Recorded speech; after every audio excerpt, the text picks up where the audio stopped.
Salut la famille, heureux de savoir que vous êtes là pour nous recevoir encore une fois de plus à travers cette tranche de l'actualité de la semaine qui sera dominée par les quelques concerts qu'on a eu à vivre à Kinshasa et en dehors de la capitale à travers nos artistes. Vous voyez que entre autres concerts nous a dominé na Fally Ipupa et Koffi Olomide comme père et fils Ndenka Ezalaka. Pendant la guerre froide, chacun de son côté cherche à occuper ses fans. Pourquoi pas aussi à leur donner du temps et divertissement après long moment. Il y a Covid. Fally Ipupa a été aux côtés africains pour commenter.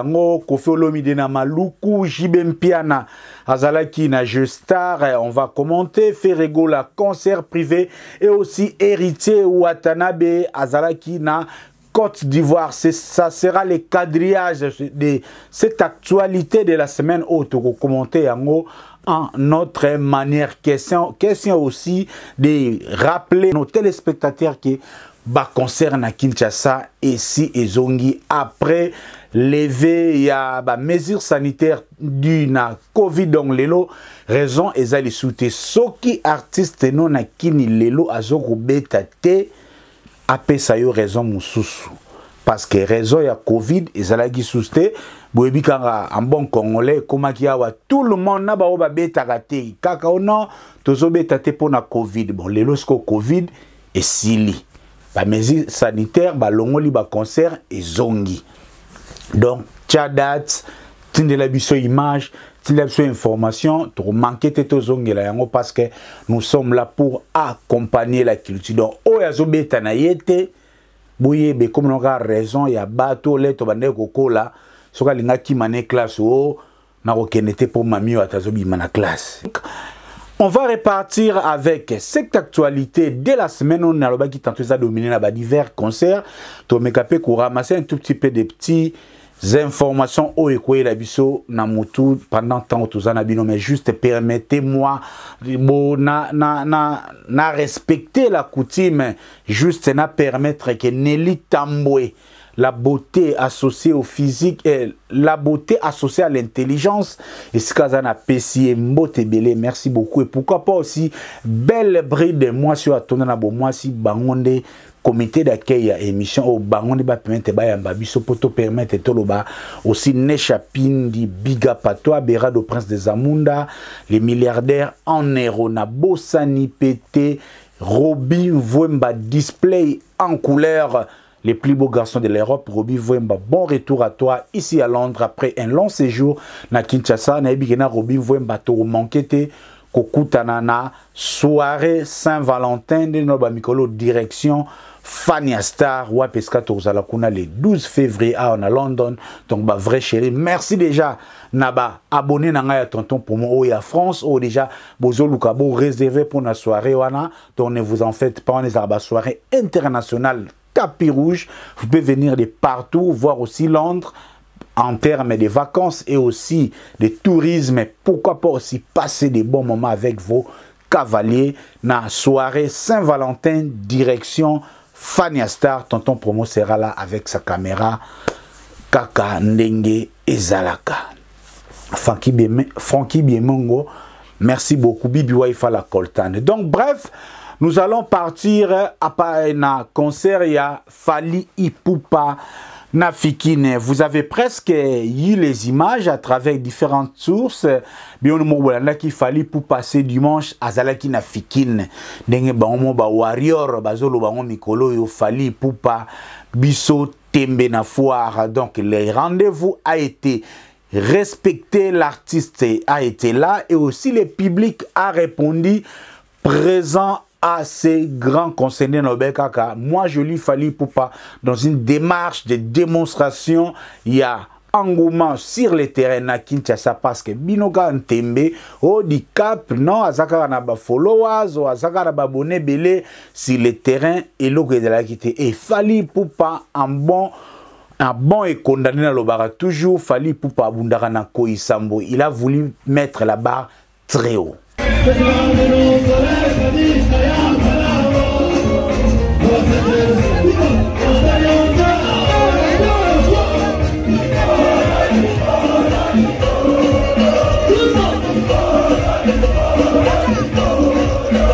fallait voir dimension et podium, il fallait voir structure et organisation.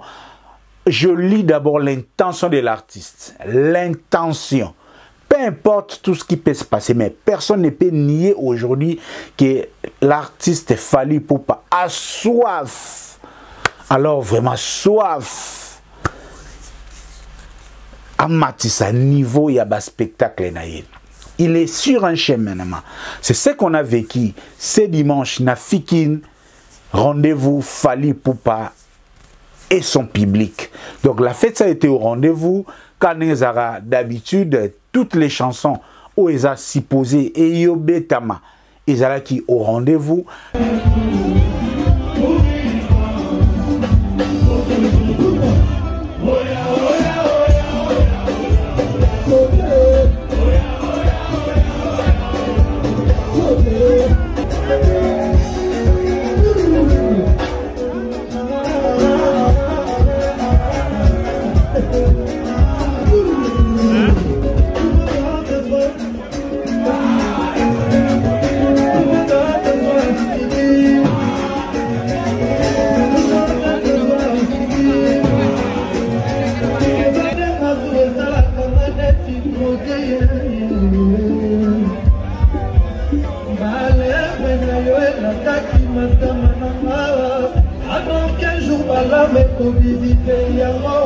La communion entre l'artiste et son public a été respectée comme d'habitude parce que Fally Ipupa, ils allaient à tout le monde.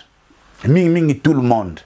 Donc ça a été au rendez-vous, ambiance totale, les images les a partout, Nabachon et Belé, donc encore une fois de plus, Fally Ipupa Oyo, ba public, ba mona mingi kara na TV, tantôt na centre-ville, Oyo parfois les batuya ba couche sociale Oyo, peut-être na ba moyen un peu limité, ba comme ma ville, ils ont eu l'occasion ce dimanche de savourer l'aigle, l'empereur. 200 000 cas, donc Azala Kiwana, la fête a été totale. Banda ki banda na ba massage, banzembo ya contrôle, banzembo ya tokos 2.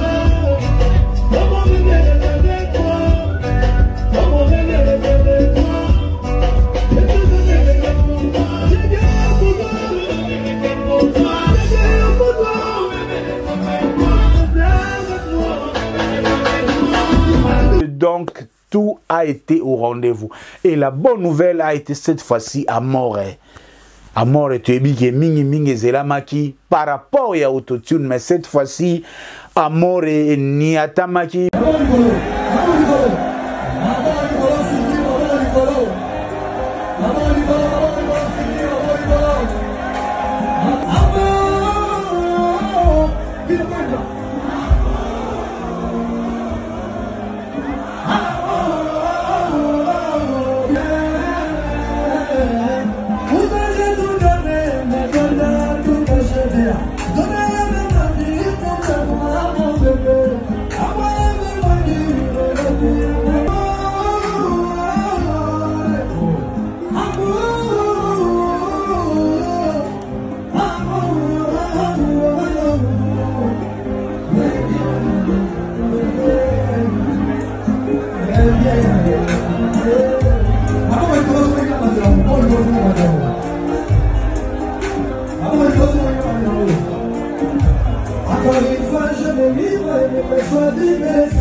Fally Ipupa, on a ça comme ce qu'on a coupé parce qu'il faut noter aussi Fally Ipupa et bien n'a conseil les moi Koti moi likolo atikali bras cassé pour l'air bana kozekula luketu azala penda laser moka ke changement de fréquence eka na coupé mi pende kaka nezalaka mwana ekonda Fally Ipupa mission wa milinga donc ya soleka bwa kika na coupé.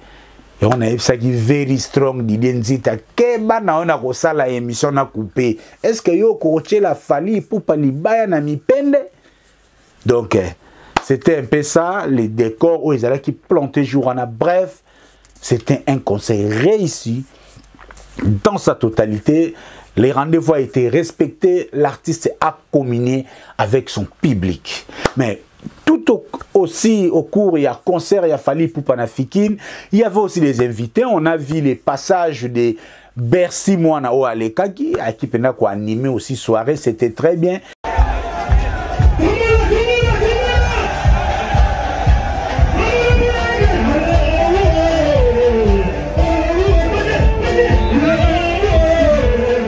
Il a un peu réchauffé les publics qui sont aussi, qu'on peut avoir un contenu varié et divers.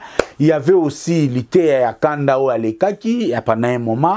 Et encore parmi les grands moments de ces concerts, c'était aussi les Petit Fally.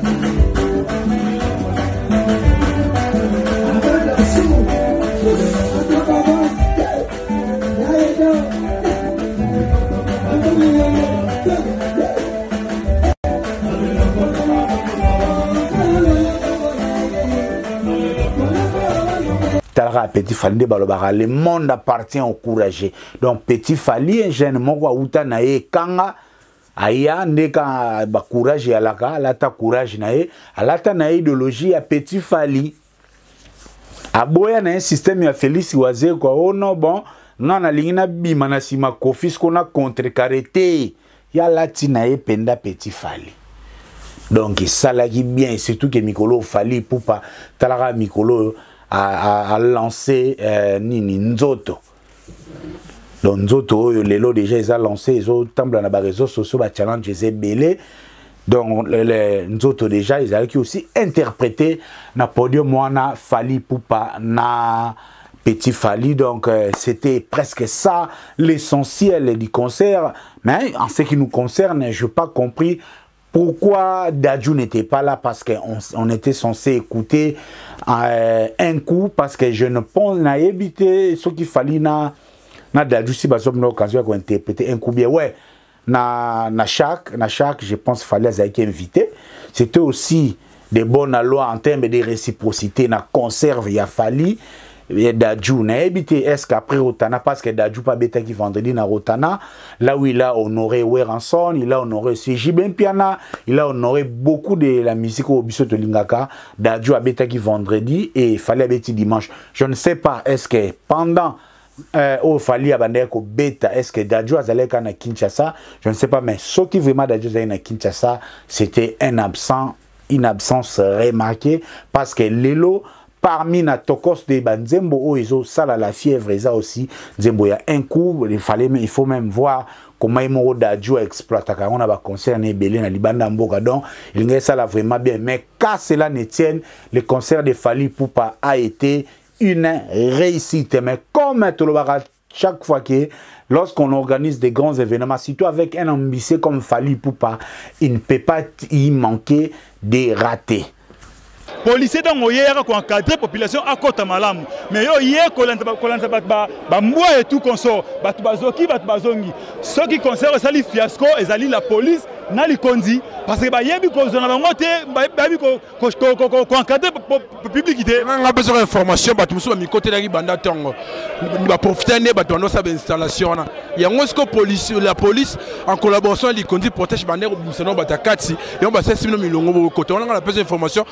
Oh, appelle les à côté, parce que Lélo, il ne faut pas trop confondre les choses.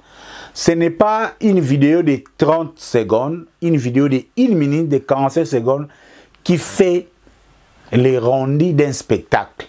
Parce que tu as dit que Lélo, le concert de Fally Ipupa, nous avons maintenant 2 camps aujourd'hui. Lorsque Fally Ipupa joue, il y a une communication, la marketing, il y a concert. Il y a aussi les concurrents ou encore les adversaires qui sont là et mis sur les à côté. Et les à côté, on les a vraiment eu suffisamment comme un tout petit peu on les démons des incidents dans le concert et a Fally Ipupa. Les premiers incidents liés, c'était les pasteurs l'été à Kanda qui s'est vu tentative de mutakalisation. Bon, il y a lobby sécurité, il y a Nebazala qui est évité qu'est-ce qui s'est passé donc. Donc l'ité ya kanda balingaki ba bua kaye ndenge za ba match ya Vita Imana. Donc à se retrouver devant sécurité neti mutu ya Imana aye na putu ya Vita. Donc Sultan wana toke na moneka zoko lela ba futele Sultan tu me dis que les canines étaient parmi les à côté qui aussi quelques soucis techniques ou malheureusement le public a même lancé des insanités qu'on ne peut pas mettre ici. Et au-delà de cela, curieusement, on a vu des cas de ça a bien maintes fois que lorsque vous voulez écarter Ferregola, vous voulez écarter Fally Ipupa de son concurrent direct Ferregola, la réalité va vous rattraper. J'ai toujours dit, Fally, Ferre, ce sont deux jeunes aujourd'hui qui sont en train de prendre les relais.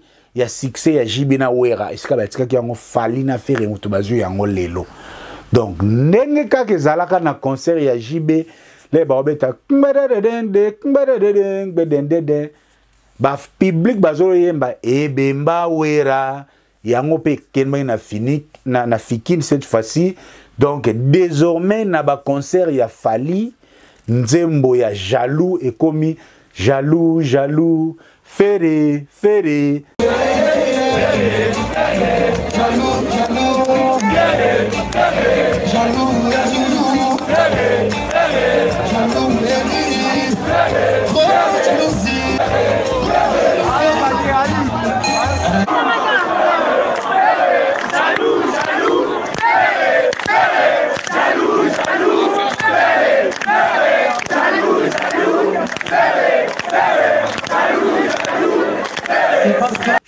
jaloux, Ferre. Donc, les publics ou encore les warriors, bango moko en souverain, public as champion, bango moko, babuki kakipaka kokolo. Donc, désormais, kakipaka kokolo, et Sili, on connaît que en face de Fally, il y a Ferregola. Et les warriors, les publics, bazana nzala, il y a quoi en finir avec Ferregola. Yango tantôt ça justifie kuna Fally betaye, yango kuna ça justifie aussi ba Yuma ba Vida Kala. Donc voilà tout ce qu'on pouvait dire en ce qui concerne Fally Ipupa. Du côté de Koffi Olomide, les quadras Koraman Songa Meli.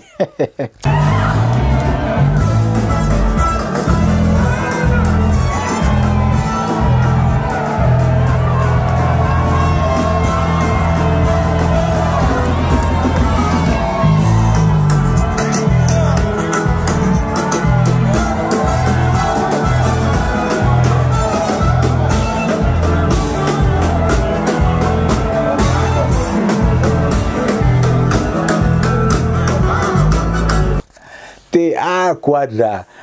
Koffi Olomide dimanche azaki na Maloko. Mais avant dimanche, Koffi Olomide azaki na Addis Abeba.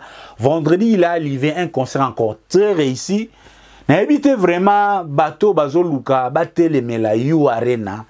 So bazo mona vraiment que Koffi Olomide lelo il est parmi les spectacles les plus chauds au tozana lelo. Bon mona ba image. Koffi Olomide lelo aza parmi les spectacles où on a vrai contact, il y a public na musicien. Ou y concert à Koffi au footimbon on a yo au regretté. Soba niati selfie. Liwa.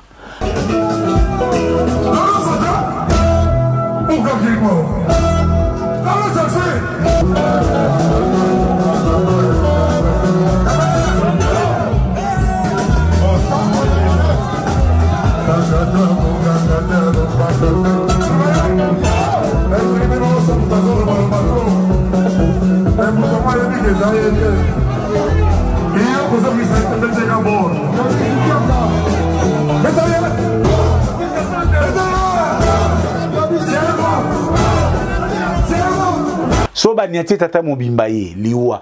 Soba bando niata banzembo yo Koffi asali ba featuring na ba jeune liwa.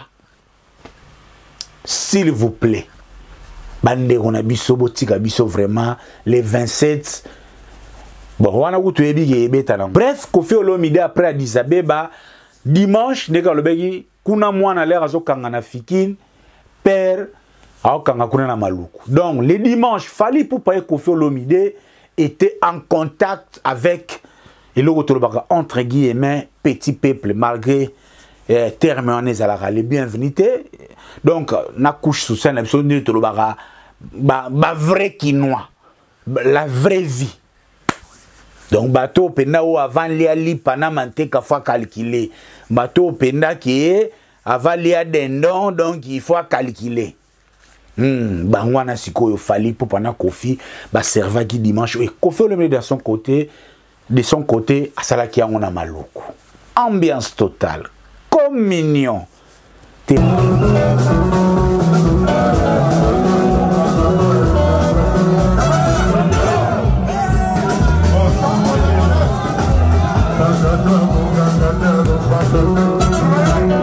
Les gars, mon Paul, pardon, Fabeta Yu Arena.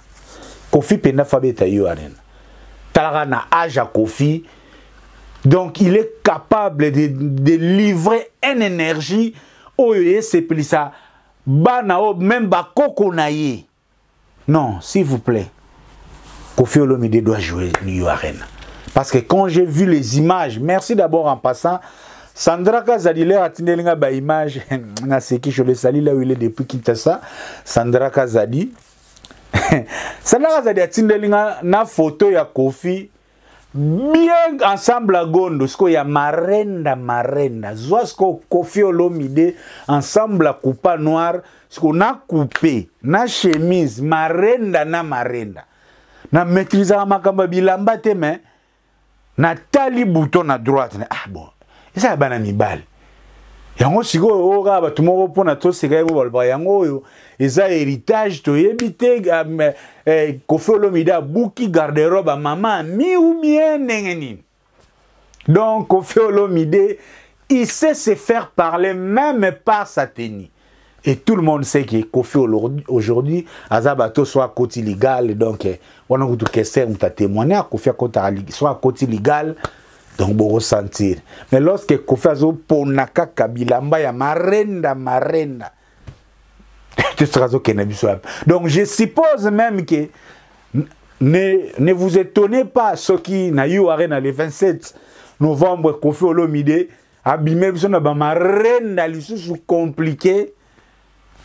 Yango est tout petit peu le lot et comment que ça l'actualité aussi il y a les grands Mopao Double King nenge mikolo ezalaka parce que bref Koffi Olomide concerne Maluku ambiance totale il fallait même voir ba jeune ne bazo senga banzembo bango ba senga bado bango ba senga naye aniati bango mo mkenzembo ya gaz o ba fitili na gaz fabulous aye.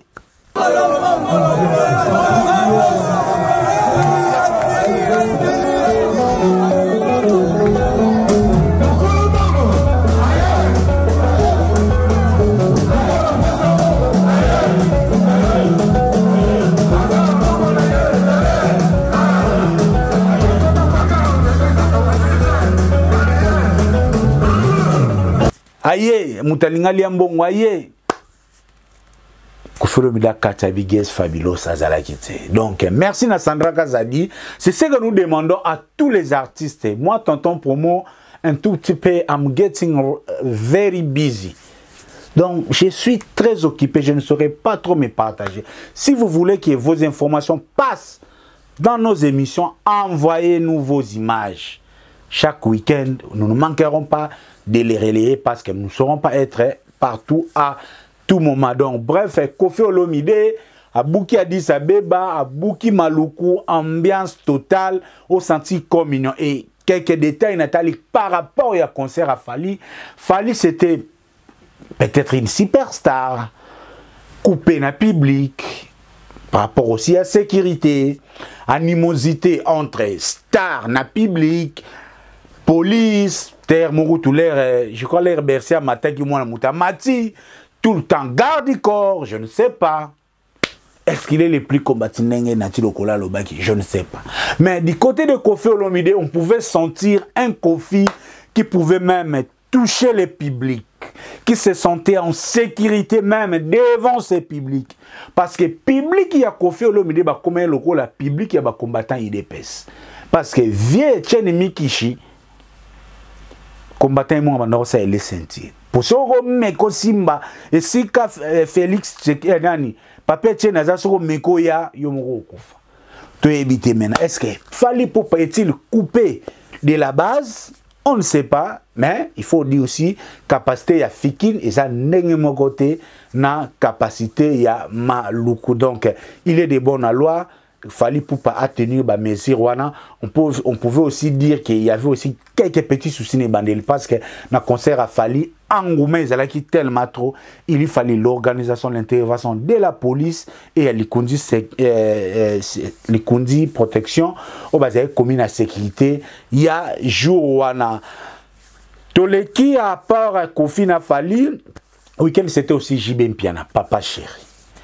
Papa chéri habitaki na Gestar. Chéri nangatalo Julie Vololo ya kansia lekemimi ilube Biblika besala mamono bisami malena mena lelo tiki kana nani Julie tiki mali kombe alors musico boso kamolelo il y a de cela 20 ans passés, donc on a une vision. Vision, donc on a mis ta musique 20 ans en avance. Ces années-là, mais tout le monde a sauté. Quand on a sauté chez vous, c'est la compétence. Et non l'influence, on met ça dans l'œuvre. C'était un conseil qui s'est bien passé. D'ailleurs, il y a papa chéri, à Osamba, et ça a en haute. Tu sais que Lelo na Kinshasa, sur une bête, surtout dans la ville, sur le JB Mpiana, pe bête jour wana. Donc yomo raisonner deux fois keba bato bakoya na bango mais la crème bourgeoise nyonso okoki kozanga bango jour wana ba o ba ebi yango mien isa ba musicien o ba beta jour moko na JB Mpiana. Donc papa chéri azalaki wana mikolo tuzaka na papa chéri système ya chez lui c'est la compétence et non l'influence aux médias. Donc continuer kozela balle de match papa chéri Allélo akiyebiso azobongama par rapport à la plateforme et distribution to zelaka to e batijo to ko zoyango. J'en profite pour saluer ba vrai nyonso ya BCBG ba roi Mabi de Londres Skanoso Bazali ba Schubert Ngeleka la stabilité Martino Kongolo clan présidentiel Fatibe Beton Eskaza wana chou de chou chouchou na PCP mbote Sika Zali Mugayebi, donc la PC ba Mbote Ebele. Ferregola, les padres baptisé actuellement Papa Social, lui aussi de son côté, le week-end à Zalaki na concert privé le samedi. Je pense que ça serait les mêmes concerts européens non à Zalaki parce que j'avais l'information avant le samedi, na me kozongela ba contact nangate avant ça en union humain, le concert a eu lieu.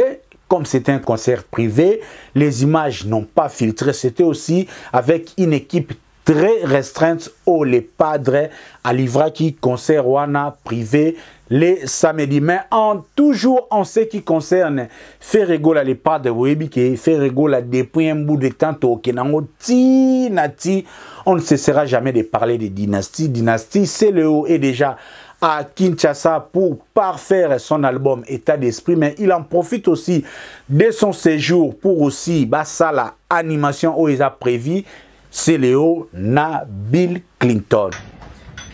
Ouais, en famille, toujours en famille. Donc il y a un de dynastie bon moko. En famille, toujours les biso, et l'autre les chinois. Batu babina nanu batu babini kala biloko tout biloko pa pamba to sana biloko moko do ya makasi générique aussi là batu ba sepela to zong sana batu to zong sabango na bon port ah bon port oui batu ba sepela nanu batu bo sepela karaté les dio. Je pense même depuis maison mère batu la sukuboa ki skamorote donc dernière fois boa ki skamoro zalaka la que le lait.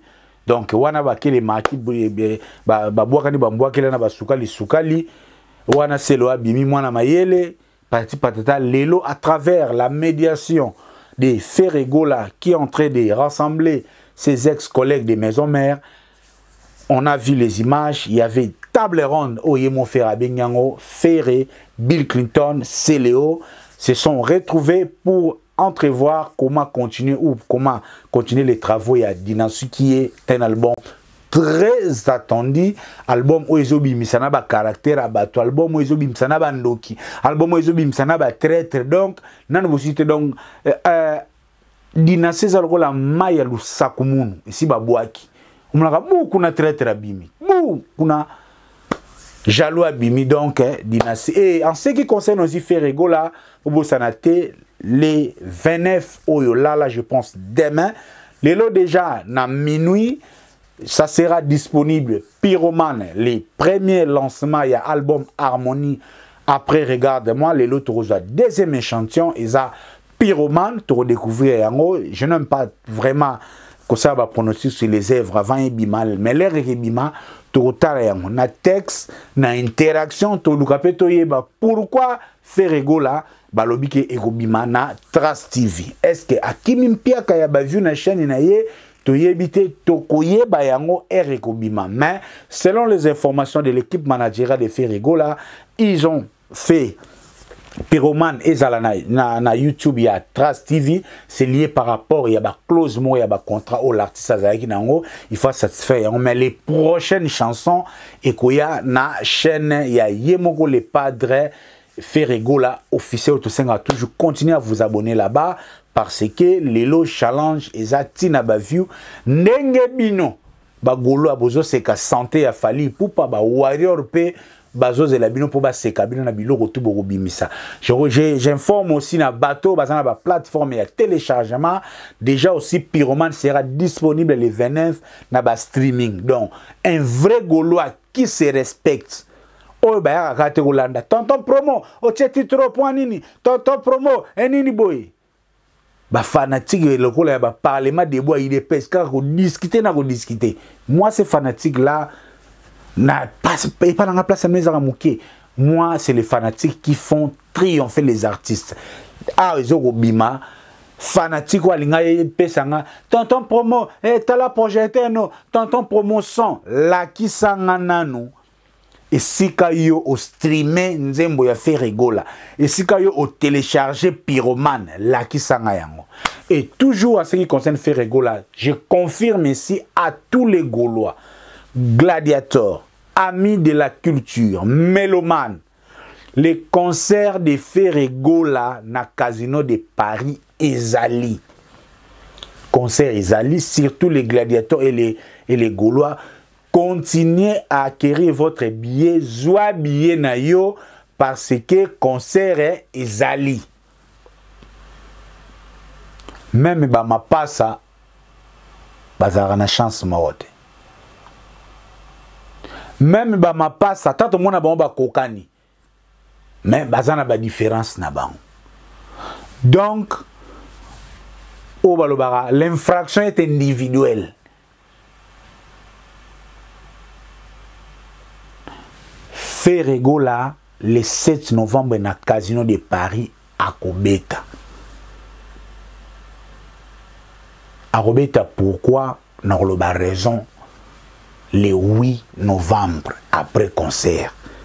Mais croyez-moi, le 7 novembre, Ferrego là à Kobeta. Ndenge ka bomona ki redi a misi. Abeta ki na jonga. Ndenge pe Ferrego là à Kobeta na Zénith de Paris. Pardon, à Kobeta na Casino de Paris. C'est ça l'information en ce qui concerne Ferrego là. Au-delà de Ferrego là, week-end est alors aussi dominé par Totorina, Toto Yantembe, héritier Watanabe, Gogan, Wata. L'homme de mi-ange, mi-démon. Double 07, donc 007 James Bond. Apollo jamais, Akufa jamais na film. Donc, Toto Antemberiti Watanabe na minute waza déjà côté à Abidjan. Quand n'engé zalara na code ya na compte ça kende ko livrer concert privé na Abidjan. Où l'équipe est très bien et surtout n'engé héritier Watanabe à solo. Parce qu'on vient jour na Abidjan. Venjora oyo alota ba voyage na BCBG. Venjora oyo alota ba voyage na quartier latin. Venjora oyo alela fali sukali abunda po na droit chemin. Wana nenge mo alela kake a voyage te.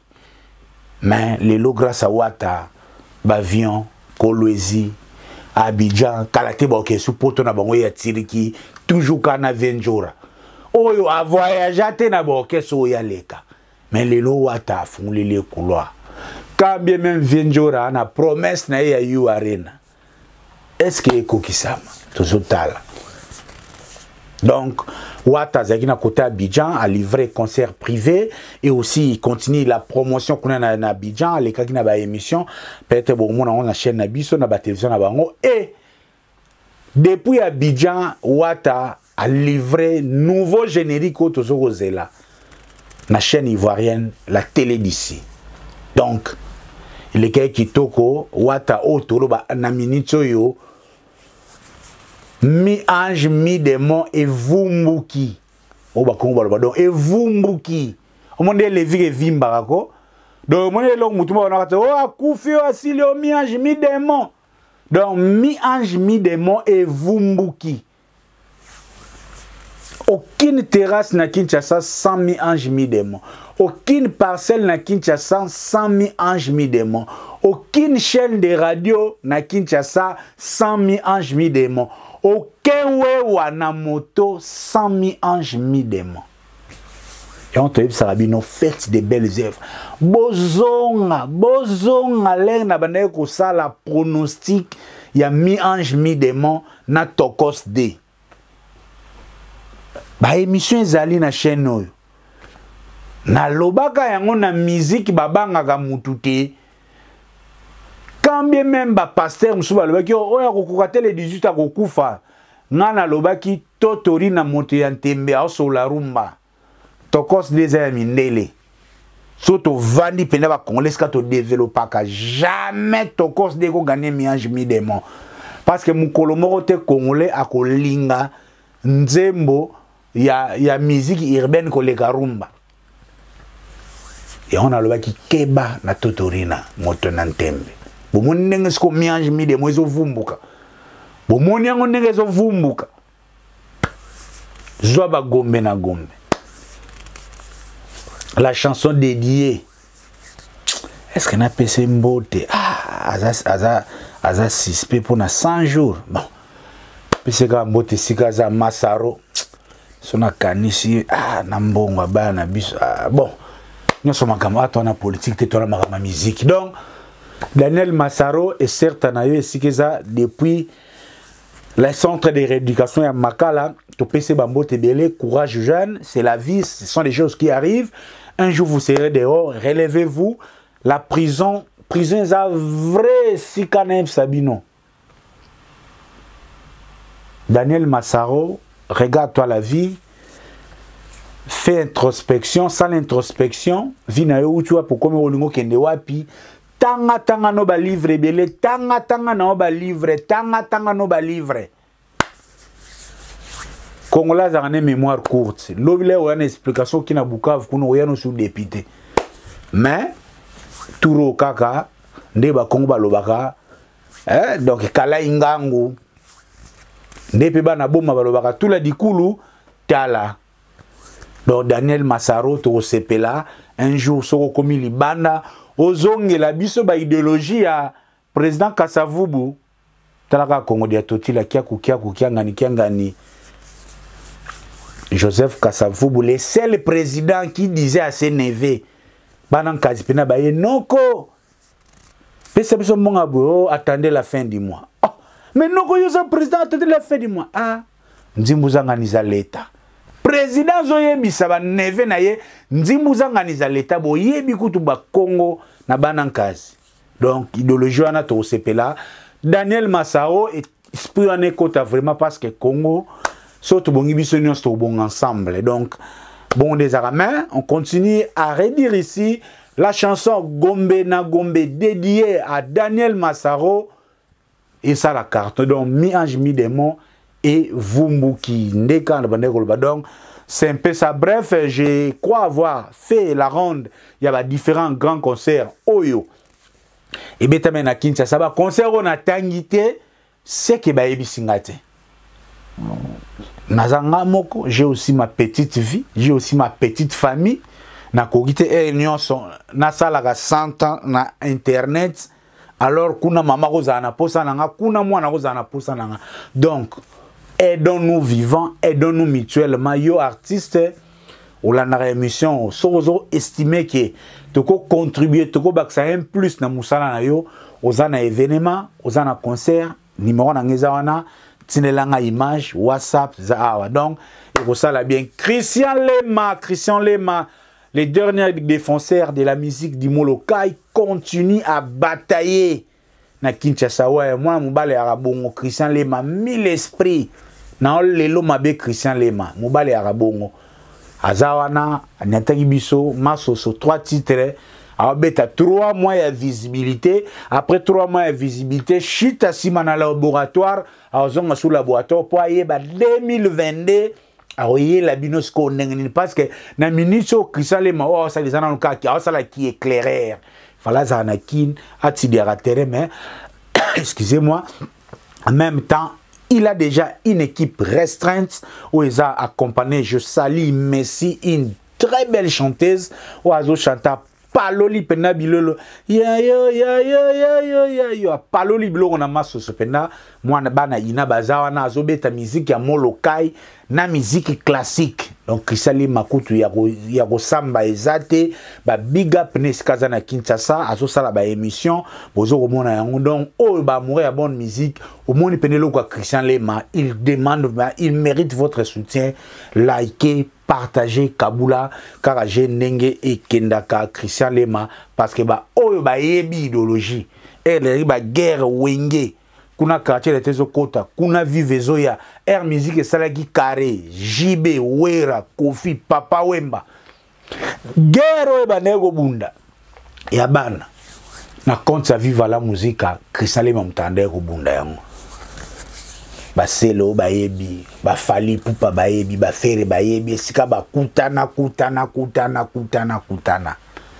Donc Christian Lema qui moi rare musicien ou à Molokai pena à quoi affronter pe bana ya wenge parce que moi ami qui est déjà naturalisé belge 1000 esprits à tongo Christian Lema donc ça a toujours musala il venait aussi de faire une variété samedi soir en air. Je viens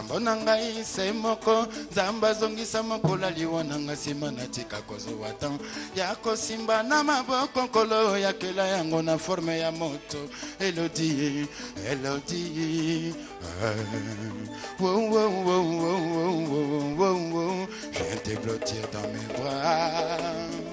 Mi amore, yambi mama. Motea mwana moto Ukoti lokona pema Oe mbangu yoloni Zeta baridi Mi amore Bonge ya mayopseyo Ata oboy kontarangai C'est le cas qui traite na RTNC bah peut ça battre espace très difficilement parce que na RTNC au-delà au bêta ils a peut aussi faut batala Obeta nini ezala nengeni donc TDG Andy Christian Lema beta sur la RTNC variété samedi soir c'est qu'ils ont parce que les Christian Lema zo beta ba DG ba tiki ba bureau ba yé kota la live ya Christian Lema à qui nous disons de bon courage masso suezana continuer à les savourer na ba différentes plateformes et téléchargement obetika Christian Lema masso so hormona yango artiste c'est pas toi moi pina yo indirectement yo kindule ya zui moi pi et ça là bien quoi pona biso nyonso. L'actualité musicale c'était aussi l'annulation il y a concert ya Zénith ya Weranson Oyo à sa conférence de presse il a tout expliqué Wera Leli il est combattu à comprendre il a fait tout ce qu'il pouvait faire pour lui mais il n'a pas compris mais pour Weranson, l'annulation, il y a Zénith n'est pas le dernier chapitre de sa vie. Il va rebondir bientôt là. Bon, bêta Verde samedi soir, bah concert, activité, ça est belé autre chose na contexte. Donc, croyez-moi, Weranson est debout. À Béli AVCT, la vie continue. Ngiama de la Forêt, c'est là, Azoniata a continué chez moi. Mais on a remarqué aussi, na conférence de presse, il y a Weranson, na yebi sarabino awa, na ba décryptage mususu, Sankara Azo soit 12 sur 12. Est-ce que bon, mon aki na conférence de presse, bon, mon aki était. Donc, les lots, on est là qui s'est tous en a pour sa promotion. Mais toi, on a pour sa promotion, il y a qui va, qui a ba clone, il y a qui diviser, tout. Non. Donc, Mbouingue Maison Mère, et ça, orchestre à mon aîné, on ne peut pas permettre à un prétendu, les privilégiés de Weranson, qu'on critique l'administration, qu'on critique le chef d'orchestre, qu'on critique les collègues, n'a pas d'intérêt à faire. Ça vraiment, Wenge Maison Mère, écoutez, la supporter en côté. Nous invitons aussi à Sankara de Kunta à revenir au bon sens. J'espère cette fois-ci et vous allez bien parce que déjà dimension à Makambo à Sankara qu'on peut changer de dimension parce que tout le monde qui na week-end wa ndenge nini Bill Clinton a bête qui le coupe au bakomba le vana le coupe. Donc ba nie maquillé penda makofi nge mutameka wanga na Instagram heureusement ba information lelo Android ezanga raté partout si ba filmaki Sankara si ba niemie ba kibota ba niemie déjà asimbika mulangi azoko tabila yo ndenge mutu bakataki bakamo ya mutu Thompson mais trop tard. On n'encourage pas ça parce qu'ils ont bien été Bill Clinton est responsable Sankara za mutu a peine droit à dignité a peine droit à respect. On peut comprendre que Sankara pouvait aller très loin mais ce sont des histoires que nous ne manquerons pas de condamner. Ici, quand bien même, ils allaient qui mal nécessaire, moi, balozap, soana, et ça là qui, moins bien, désormais, Sankara partout, en autant, lorsqu'on note la gauche, droite, arrive à payer l'obisoga, l'équipe na TV, Nini Oyo, à Koki, Ko, Loba. Didier Lacoste, à Zapé na Kinshasa, toujours là, Kalate, azo ko dire pesa ba clip na eto pesi bon ce jour et ce cas na Kinshasa to pesa motebele déboulonnement ça déjà en cours de consommation azo livré ba clip malembe clip auto là et ça clip ya Stella Pembele oyebima un très beau clip auto là toujours tout savourer musique na biso toujours à titre d'information Chikito Makinupe a outil ko lancer Nzembo na ye croix oyo vraiment na osenga bino bo soutenir en boke na chaîne Chikito Makino officielle Nzembo croix une belle rumba. Ce n'est pas les talents qui manquent, c'est seulement les moyens, les soutiens. On a qui Chikito Pelelo oh lelo azan en parfaite communion na papa na artistique fait rigola yemorazo koloba yango ke il a compris, la réalité lui a mieux enseigné, les conséquences y enseigné. Il est sur une lancée, Azo livré quelques titres, na maxi single moko a pesibiso déjà clip moko donc Azo continue ba travaux, Kalater to rejoint ensemble il y a biloko nini Chikito Azo mekako livré biso ba mélomane, il y a bonne musique donc les restes zakaka l'avenir nous dira raison. Tobosani Pété, notre rappeur, les rappeurs londoniens ici, Smokey, a aussi peu bimisé la biso sa chanson Njili, et ça déjà on a YouTube Njili aller les consommer.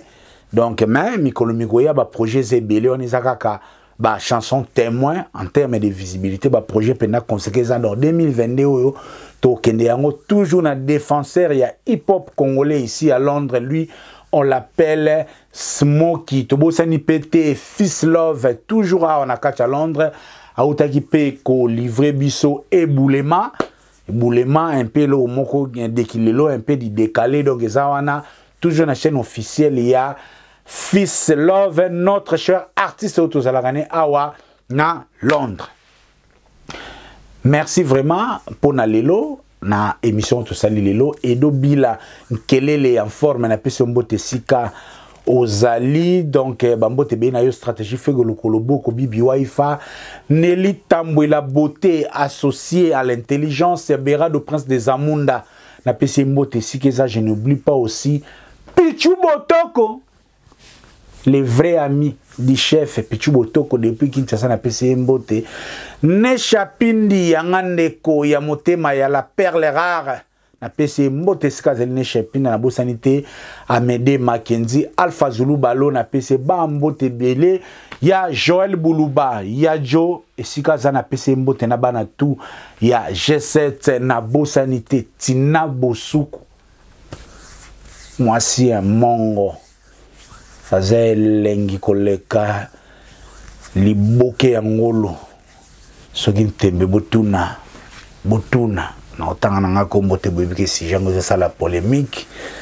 Donc Tina Bosuku banganju ba osaka meka okangama si bakangami te Tina Bosuku. Donc merci beaucoup si c'est koza bambote na yo ebele na bosani pété Robin Vwemba. On rappelle Robin Vwemba display en couleur les plus beaux garçons de l'Europe et déjà de retour ici à Londres. Le 12 février, na soirée Saint-Valentin, direction Fanesta. Et ça l'a bien. Merci na Chantal Kimora, Tozala Kina Bango. Les dimanches, na restaurant Belle Congolaise, les plus beaux restaurants de l'Europe. Tozala Kina Bakes, Loa, Ezaki Aroyinda, Babassin, Boakamaki. Donc, Kets Loa, Lazala Kiwana, Tozala Kina Gisèle Tati. Gisèle Tati, Azalaki Wana, il y a Winner, il y a Chiclo Winnerland, Ozalaki Zalaki Wana, donc play tout, Edobi, la Bazalaki Wana, Moshino et Tikamaki na défaut, donc et c'est Zalaki Makasi, Guy Parisien Soba, l'hôtelier Azalaki Wana, Barar, Bavana Niarka, il y a Guy Parisien Soba, Ozalaki Wana, donc et Zalaki et Sengo Yako Sakanate. Merci à tout le monde. On se voit à la prochaine avec votre tonton de la presse, Ridolphe Nkosarido pour les intimes, tonton promo. Évangéliste Baudry Mamona, mon pasteur. Merci beaucoup. L'évangéliste Baudry Mamona, Nabosanité, agence de fret Nabiso, JC Koli, la meilleure agence de fret.